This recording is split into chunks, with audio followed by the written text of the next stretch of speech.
تاسو پرون بله ورځ وکتل که پرون داسې شوي دي یو غریب سړی په پري وړو پسې تلي ولته ایسته پکې مړ شو خبر یې دا که نه سرکاري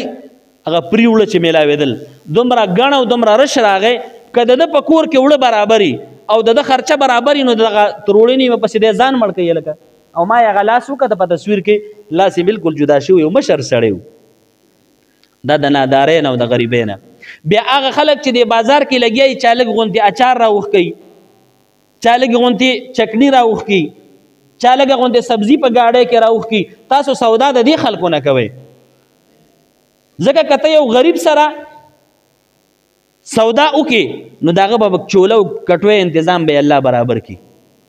بعضې ماشومانو له مور څه ورکړي چولې یا انډې یا مثال به ته ور لږ غوندې پیکوړې یا لږه غوندې چکني او هغه بازار کې ناست دی او خلک راځي ما ورته ځو بازار ته غټ سټور ته ځو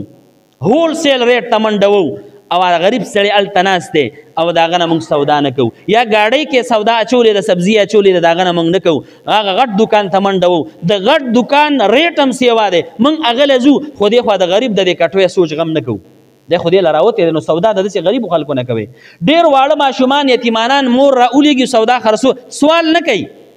څه پې خرڅوي نو هغه ماشوم چې څه راوړي ناوخته واپس ټول په ټوله واپس یې کور ته یوسي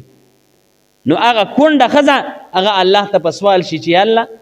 زه خو د دې ماشوم ګټې وټې ته کېنولی یم دې ماشوم له خو ما دغه څه تیار کړو بازار ته مې خرڅ له یوړ اوس د ده نه څوک سودا هم نه کوي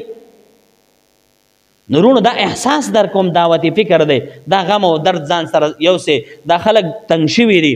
د ګرانۍ دا مهنګۍ تنګ کړي دي حکومت هم خدای پې ظالم کړی دی ته چې خلکو له پري ورکې دقه پنډواله په دې نورو وړو کې شامل کا او خلکو له دا سودا ارزانه کا وړه ارزان کا تیل ارزان کا پري مه ورکوه چې خلک پکې مړه کېږي پري د سره ضرورت نشته دې غریبانانو ته دا څیزونه ارزان که د هغه په دیاړۍ خو نه سبزي کېږي نه پې وړه کېږي نه یې پې علاج کېږي هغه څه وکړي اب په ځمکه باندې تنګ دی ستا خو تنخواګانې سیوا کېږي ستا خو مهنګایي نوره مرسته ورځ اسمان سره خبرې کوي خو د غریب د دغې خلکو غم وکړي ټوله تکلیف او مشقت دې غریب باندې راځي که ګراني مهنګایي د ده له راځي اوټ بیا د ده نه غواړي حکومت په ده کوي ټکسونه د ده نه هلې تکلیف ده ته دی تا خو مزې وکړې که دې خوا ته ګراني راولې یا خوا تنخواګانې سیوا کړې او وایي ما تنخوا سیوا کړه نو چې تنخوا دې سیوا کړه دا خو نوکرانو له سیوا کړه هغه خلک چې کور کې یو نوکر هم نه لري د هغې دې څه غم وکړه هغې ته خو د شی نور هم ګران کړه بهر حال چا ته وجاړو داسې څوک شته نه چې موږ هغه ته ووایو چې دې قوم د دې رعیت په حال لږ سوچ پکار دی خو هر سړی د امریکې ډالرو ته ناست دی هر سړی کرسۍ او مشرۍ ته ناست دی هر سړی وي زما بچی زما ښځه او زه دې سور کړم بل دې تباه شي او انشاءالله دا وخت د دې په کورونو باندې راتلونکی دی د دې غریب د ده آه او فریاد دغه هلک چې ما کتلی پرون په دې وړو کې چې د ده بچي د ده خاندان د هغې په زړه به څه تېرېږي چې تر وړې وړو پسې زما بابا تلی